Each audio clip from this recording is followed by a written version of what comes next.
Hello guys, നമ്മൾ തൃശ്ശൂരല്ലേ souk വന്നട്ടാ. Free entry എന്ന് പറഞ്ഞപ്പോ നമ്മ അങ്ങോട്ട് പോന്നാണേ. ഇവിടെ വന്നപ്പോഴല്ലേ നമ്മൾ ആ സത്യം തിരിച്ചറിഞ്ഞത്. വെറുതല്ല ഫ്രീ എൻട്രി. ഇവിടെ മിക്ക കൂടുകളും കാലായിട്ട് കിടക്കേണ്ടാ. ആ സമയത്താട്ടാ നമ്മൾ ഇവരെ കണ്ടത്. ഇവരെ കണ്ടപ്പോ നമുക്ക് വലിയ സന്തോഷമായിട്ടാ. ഇവരെന്തോ കൂട്ടം കൂടി എന്നിട്ട് പ്ലാൻ ചെയ്യാൻ തോന്നുന്നുണ്ട് ട്ടാ.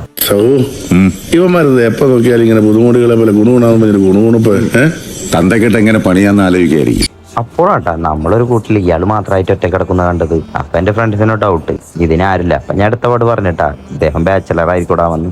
ഞാൻ ബാച്ചിലറാ, എന്റെ അച്ഛനും ഒരു ബാച്ചിലറാണ്. അപ്പോഴാട്ടെ ഞാൻ ഈ കുളം കണ്ടത്. ഞാൻ 2-3 വട്ടം ഇവിടെ വന്നിട്ടുണ്ടെങ്കിൽ ഈ കുളം ഞാനിപ്പോ ആദ്യമായിട്ടാ കാണുന്നത്. എന്താന്നറിയില്ല, ഈ കുളം കണ്ടപ്പോ എനിക്ക് ദ്രോണ സിനിമയിലെ ഡയലോഗ് കണ്ട ഓർമ്മ വന്നത്. ഗണേശൻ കണ്ണു തുറന്ന് നോക്ക്, അന്തരീക്ഷത്തിന്റെ മട്ടും ഭാവവും മാറുന്ന കാണുന്നില്ലേ?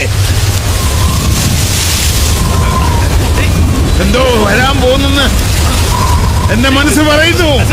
അപ്പോ കേട്ടാ ബൈ.